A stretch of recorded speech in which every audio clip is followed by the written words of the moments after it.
Une fois qu'on a créé notre page recette ici, donc notre page d'accueil avec notre mosaïque, si on veut créer la page de recette, je vais juste vous donner le petit how-to, juste pour pas que vous vous enfargiez là-dedans. Fait que juste partir de notre page d'index qui est toute correcte, qu'on a bien fait.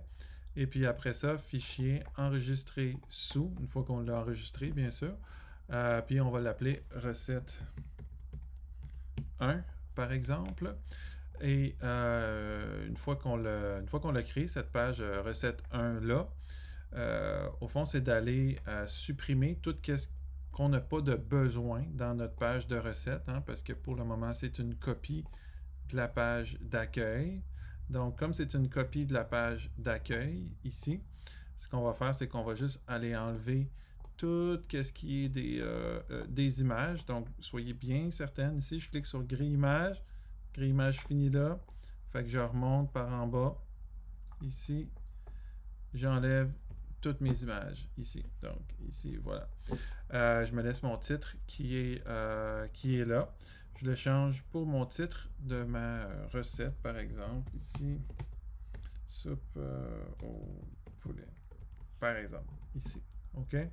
Alors là, maintenant, j'ai une belle page neuve qui part de ma page d'accueil. Ça fait que là, ce que je vais vous montrer, c'est comment mettre une image qui prend 100% de la place en haut, parce qu'après ça, pour les listes, vous avez d'autres tutos pour placer les listes. C'est juste que faites attention de ne pas utiliser les mêmes balises que sur la page d'index, parce qu'on a juste une page CSS pour les deux pages. Fait que, tu sais, par exemple, si sur ma page, je sais pas moi, si sur ma page ici, je décide de changer pour Arial, ça serait une folle décision, mais mettons, là, je décide de faire sans sérif ici, ben ma page va changer, mais aussi ma page d'accueil, tu sais. Donc, faites juste attention aux décisions que vous prenez. C'est mieux d'utiliser des classes pour ça. Donc, je vous explique qu'est-ce que je veux dire par là, par faire des classes. Alors, par exemple, je vais mettre une image hero. Fait que ce que je vais faire, c'est que je vais faire div class, je vais appeler ça hero ici. OK? Et là, dans cette page-là, je vais mettre une image pour mettre une image en haut. Donc, image, SAC. Puis là, je vais aller chercher une image. Essayez d'aller chercher une image, tu sais, que vous avez au préalable coupée dans Photoshop, puis qui fait une taille raisonnable. Qu'est-ce que je veux dire par là? C'est, mon image qui est ici, c'est une image qui est faite sur le long, pas une image qui est faite sur le haut, puis qui a assez de pixels. Là, la seule affaire, c'est qu'elle ne fait pas 100% de la largeur, puis elle est un petit peu trop haute. On va aller la couper ensemble. OK? Comment qu'on ferait ça? C'est qu'on a déjà, vous vous en rappelez, une classe pour les images qu'on a utilisées dans Mosaïque qui s'appelle IM. On l'a utilisé dans le précédent tuto, quand on a fait notre mosaïque d'images, on a fait une classe IM. Cette classe-là, qu'est-ce qu'elle fait? À date, ça fait rien, là, mais ça fait que l'object fit, vous en rappelez, à 100% de la hauteur, 100% de width, 100% de height, puis object fit cover.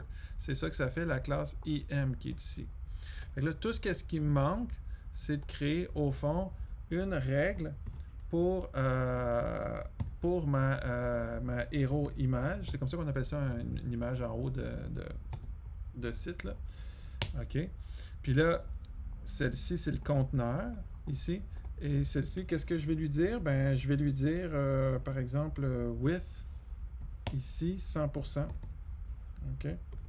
Alors, du coup, ma division fait 100% de la page. Puis si j'avais un petit peu plus petite, j'ai acheté ici.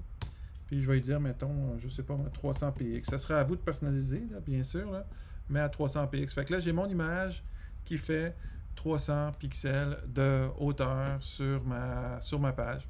Puis après ça, ben, c'est facile. Là, je peux me positionner juste après cette div-là, puis me faire une autre div ici. Puis ça, je vais revenir un petit peu plus tard dans les autres tutos avec ça, là. Mais par exemple, faire la grille recette ici.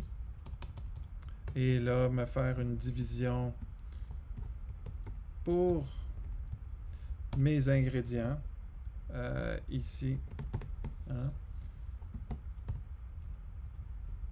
Me faire une division pour ma préparation. puis une division pour ma cuisson. Division clé de préparation, division pour ma cuisson.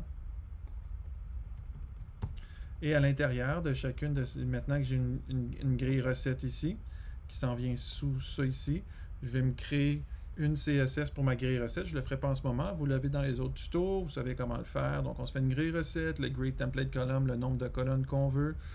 Puis, après ça, dans mes ingrédients, eh bien, finalement, c'est ici que je vais créer ma liste ordonnée avec mes éléments de liste. Alors, ça, c'est ce qu'on a vu dans les... C'est ce qu'on va voir dans les tutos sur la liste. Alors, 1, 2, 3, 4. Puis, je mets mes règles sur mes ingrédients. Puis, ma règle sur ma préparation. Donc, ça sera à vous de préparer les éléments là-dessus, comme ça. Vous savez maintenant comment placer votre image hero, donc votre image qui fait 100% du site en haut.